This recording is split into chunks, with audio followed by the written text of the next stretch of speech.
Hello everyone, welcome to Tuazama Universal Leadership Academy. My name is Rustam Muftahov. I'm a project manager with over 5 years of experience. I have a master's degree from Manchester University in engineering project management, and I also have a Prince 2 certification. This is a projects in controlled environment. In this module, we are going to talk about advanced project management. We are going to explore agile methodologies, Scrum, Kanban. We are going to discuss risk management, various project management tools that people are using today, and also portfolio management. So without further ado, let's dive in. As I said before, we are going to explore the evolution of project management and understand the shift towards modern approaches. Apart from that, we are also going to talk about the measurement of project success, data analysis, and how we can implement strategies for continuous improvement. So when we are talking about the modern project management landscape, it's important to understand that in the past 10-15 years, the complexity of projects has very substantially increased. As a result, traditional project management approaches such as waterfall planning proved themselves to be not sufficient enough to respond to the changes and shifts in project implementation, and as a result, new project management methodologies emerged. Apart from it, there have been rapid technological advancements, and overall companies today put an emphasis on agility and adaptability because, as we discussed in previous lectures, the most important thing for a project is not that it must be done at any cost. It must respond to a customer, and it must adhere to the quality that was set by the customer. As a result, agile project management methodologies has become widespread, especially in IT. So traditional project management relies on rigid plans and detailed documentation and waterfall models. That means that the whole project is planned from beginning to end. There is an end date, and it works very well in predictable environments with well-defined requirements. A classic example of such an environment is construction project, especially if a company, for example, is building a type of a building that has been built a lot of times. Company has a lot of experience in it, and also they don't expect a lot of change. On the other hand, modern IT, because it changes and shifts so rapidly, it cannot rely on rigid waterfall models because there is change all the time, and project teams need to respond to it accordingly. On the other hand, the hybrid approach is also relevant, and it can be used by project managers to their benefit if, for example, a project requires rigid planning and strict deadlines in one part of it, and it can move to agile methodologies in other parts of it. For example, you can talk about an IT project, and generally it uses agile methodology because it what works best. But for example, you have a phase in the project that relies on data gathering. For example, you need to gather information about manufacturing equipment that you have. You need to acquire the list of your clients, and so on and so on. Here, agile methodology does not work because this is a predictable environment. We have a clear goal, understandable goal, and it is not going to change. In that case, waterfall model can be applied to the better result, even because when you have a strict deadline, people tend to implement and do their tasks better. To summarize, traditional project management relies on sequential waterfall-like approach with a strict plan and minimal scope changes, and agile project management emphasizes iterative development, continuous feedback, and the ability to adapt to changing requirements. Agile project management emerged in the early 2000s with the release of Agile Manifesto. This is a very, very widely accessible document that changed the game of project management, basically. And the creators of this document, they wanted to change to solve the problems of typical waterfall planning, inability to respond to change, inability to adapt, and also the over-reliance on documentation. And agile project management solves it. Before we proceed, I should also mention Scrum. You are going to hear Scrum a lot. Scrum is the most widely recognizable agile project management methodology and type. Not all agile is Scrum, but all Scrum is agile. And it is used oftentimes interchangeably because of how widespread and vastly more popular than other methodologies are. But you need to understand that there is a difference. Agile methodology, it focuses on iterative development. At the start of the project, instead of phases of the project, you are going to have time frames called sprints. Typically, they are 1 week, 2 weeks, and people are planning the job, the scope of work, not for the whole project, but for this sprint. This way, the project team can respond quickly and adapt to the changes that go on during the implementation of the project.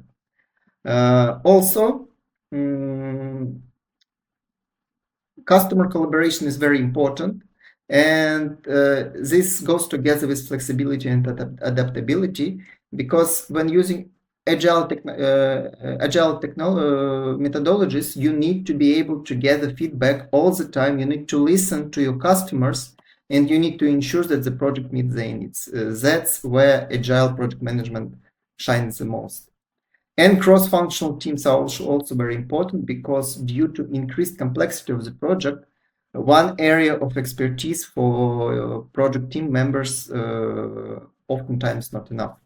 Just an IT department cannot build a quality product, say, for production department or for sales department, because they need this kind of expertise to know what their clients, what their end users need.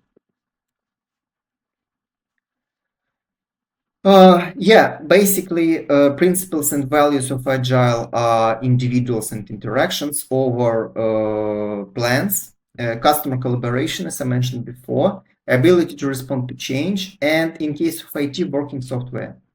What do I mean by that? When developing an IT project in Agile methodology, teams focus on building something that works.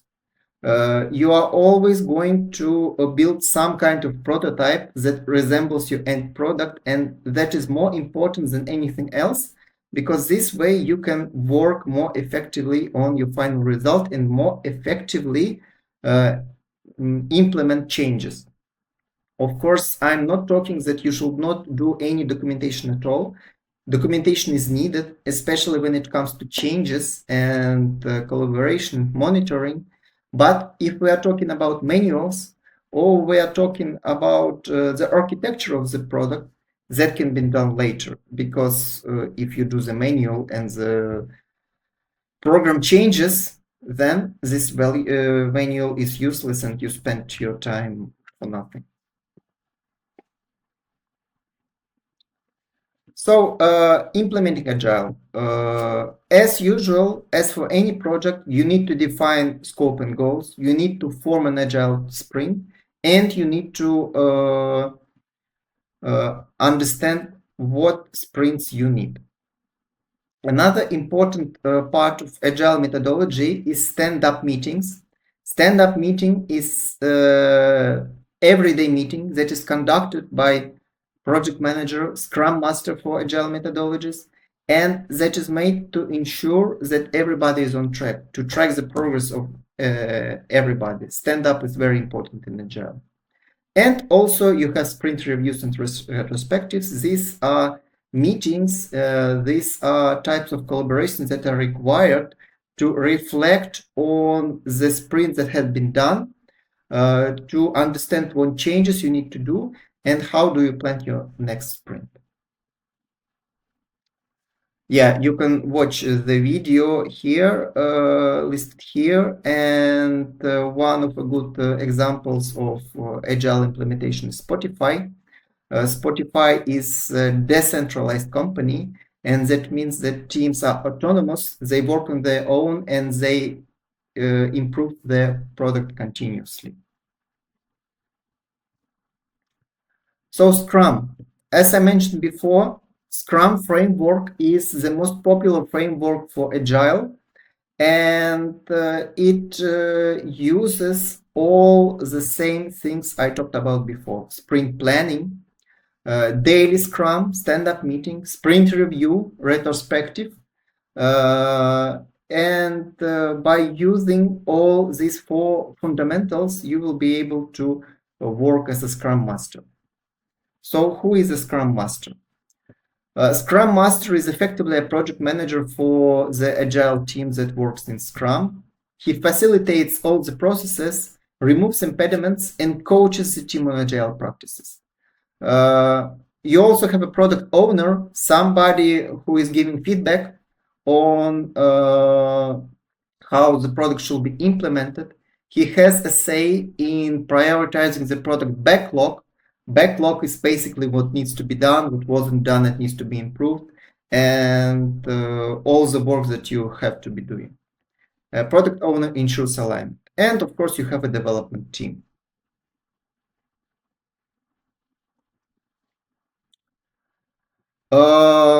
Yeah, so sprint planning and sprint execution is basically day-to-day work of project management. You need to understand that when you are planning sprint, you have a backlog. Backlog are all the activities that you identified with your product owner and your product team. And these are types of things that are necessary to do. And you plan what you're going to do this sprint. And after that, you work on it, you hold daily scrums, you track progress, and you address any issues. Google is a very wide-known champion of Scrum. Google implemented Scrum to improve its product development process, enabling faster delivery and increased innovation. By this, Google is able to push a lot of new products to the market. It avoids obstacles in this, and it also has something ready, and it gains and retains its competitive edge by always being able to push something new. So, in other words, Scrum helps people to reduce time to market and enhance collaboration. Kanban. Kanban is also a very popular system. It is often it's very often used in agile methodologies. It's very often implemented in Scrum because it is very intuitive, it is very understandable, and it's very visual, and it helps teams to plan their tasks freely. In its simplest form, Kanban is a simple board, like a whiteboard with sticky notes. And on sticky notes, you write out all the tasks that you need to be doing. You write out everything you planned from the backlog to the sprint, and you arrange them in 3 categories, as you can see on this presentation: to do, doing, done. And as you progress during the sprint completing your tasks, you are going to move the stickers, so to say, from one category to the other. And in the best case scenario, by the end of the sprint, all the tasks have been moved from to do to done. That way, Kanban emphasizes a continuous flow of work. It minimizes interruptions. It allows to see the team, the current progress all the time. It increases motivation, and it encourages continuous improvement by identifying and addressing bottlenecks and inefficiencies. Kanban has been around for a long time. I think it has been first introduced by Toyota, and Toyota has been a champion in management practices. Kanban is a Japanese word, obviously. And at first it was, as I said before, a simple whiteboard with a lot of sticky notes. But now people mostly use a special software for it, and we are going to talk about it later. As I said before, you need to define workflow stages. You need to create columns to do in progress done. It's not strictly just these columns. Depending on the complexity of the project, depending on your needs, you can identify additional columns for you, apart from to do in progress done, for example, in review, working on mistakes, debugging, receiving approvals, and so on and so on. Task cards are the sticky notes, and then you move them through the stages that you have identified. Scrum and Kanban can be used together. They can be used separately. Scrum is good for project with defined sprints and iterative development. It pumps out value very quickly. And Kanban is good for continuous workflow and focus on efficiency. As I said a lot of times, these products are used together. Yeah. So Toyota is a champion of management techniques. I recommend you check out the Wikipedia pages on Toyota management practices because they use the Kanban system for their production. They introduced lean manufacturing principles that are used to decrease the resources necessary for manufacturing. They also have, if I'm not mistaken, 9 core management practices that are very good, very beneficial for everybody. And they made a revolution basically before Agile by focusing on continuous development and improvement in a position for example, a classic PDSA approach that is plan, do, check, act. Very rigid system, right? But lean manufacturing principles and production systems in Toyota based on Kanban, it focuses on continuous improvement. All right, let's shift to risk management. We talked about risk management in other lectures. You can check them out.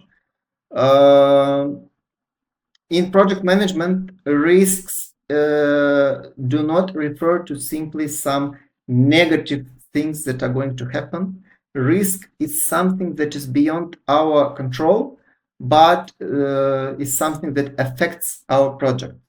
And risk management is the art of identifying those risks, analyzing them, plan your responses, and monitor the situation.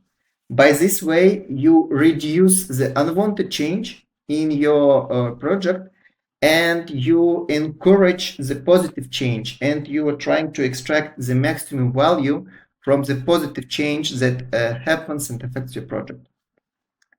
A negative example of a risk is, for example, some issues in production. You are not sure if the supplies are going to be delivered on time, for example, but you need to plan in advance for what if something happens when this happens. But maybe it won't happen, but you need to be able to be ready for it. A good example for risk is, for example, if you are buying the products from foreign countries, right?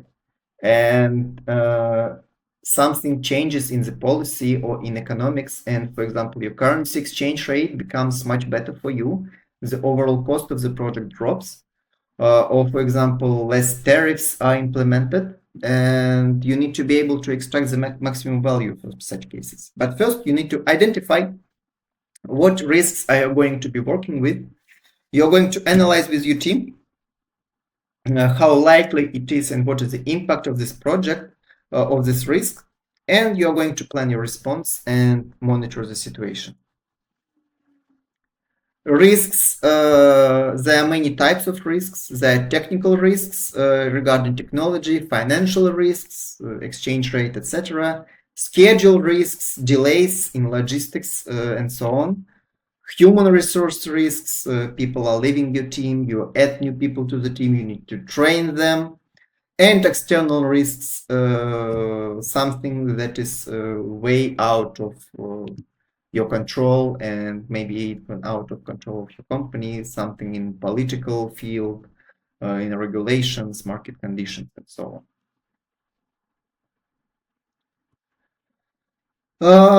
Risk identification techniques can be different, and you can use all of them, or you can use just one. Brainstorming is essentially the most widespread because it's cheap, it's effective, it's very easily understandable. You gather around your team, you gather around experts, and you work out together in a meeting what kind of risks you are going to have. Checklists is also very important. We talked previously about lessons learned for projects done previously, and this where lessons learned comes into play. If you have risks that have happened before, it is beneficial for you to be able to pull these risks up, go to checklists that you have in your company or by yourself, and being able to respond to risks right away. You can gather expert opinions. There is a so-called Delphi method, for example, you can look it up, where you are gathering independent, anonymous, individual information from various experts on the field. And this way you can achieve some kind of intermediate middle ground result for risks on your project. And historical data, again, that's about lessons learned. Yeah, risk assessment matrix. This is you are going to have a risk register where you are putting all your risks and you assess them, and you are going to assess their likelihood, how likely they are to happen, and what impact are they having on your project. And this way you can analyze and quantify the risks. I showed previously, and I'm going to show you right now. This is a very useful chart. I like it very much. When you assess the risks and you understand that something has a very low impact and a low probability, or for example, high probability and a medium impact, by using this matrix, you are able to assign the category of the risk, how significant it is to your project implementation. And that helps to prioritize your responses. You need to focus on significant risks first, and you need to pay your attention to negligible risks only if your resources allow it. By this way, you are minimizing the impact of risks on your project, because if you devote your time to negligible risks and you decide to skip on significant ones, chances are significant risks are going to occur and they're going to impact your project, but negligible ones don't. That's just a simple logic in how the world works. Yeah, so you are going to need to have a risk description, likelihood, and impact, and you are going to have brainstorming sessions coming up with this description and likelihood. And by gathering this information, you are going to come to the next step, identifying the risk category. There are other things that you can look up. For example, a Monte Carlo simulation. Monte Carlo being like a casino with a lot of incomes, outcomes, and by running various mathematical models and the random sampling, you can plan risks that are able to be planned through data to predict the possible outcomes for you. This is a highly mathematical method, but it is used quite often. Decision tree analysis, this is a simple algorithm, basically like a planning for each individual risks. What happens when I do this? After that, you branch into different options and so on and so on. And sensitivity analysis, this is about assigning categories. I talked to you about it before. When you are planning the response to your risks, there are four main things you can do. You can avoid the risk, do the measures to eliminate the risk or prevent it from occurring, like make something not possible. I don't know, for example, you have the risk that your software is going to have a Spanish-speaking base, but you don't have Spanish people, and you are not able to produce a Spanish version for your project. And you avoid it by simply not marketing it to Spanish-speaking countries, and you are focusing on the English version, and that's it. Mitigation is something when you are implementing measures to mitigate the effects of the risk. For example, you are going to have some kind of emergency fund. If you are having an overdraft on your project budget, you are going to have this emergency fund to mitigate the impact of cost overruns. Risk transfer is you assign the risks to someone else. For example, you have the risk of a negative response from the public and media, and you transfer this risk to the PR department of your company. And acceptance risk is something that like, okay, we recognize these risks and we are not going to do anything about it. And this is also a very valid thing, especially for the risks of low probability and low impact of the weakest category. You are going to have the risk register, as I talked before. You will define specific events or conditions that indicate the need for risk response actions, and you are going to regularly review your risk assessment and register to be up to date. This is like advanced thing for agile. Always be on track and on the verge of things. NASA is a good example of this. Okay, that's it. And in the next session, we're going to talk about portfolio management and various project management tools. Thank you, everybody.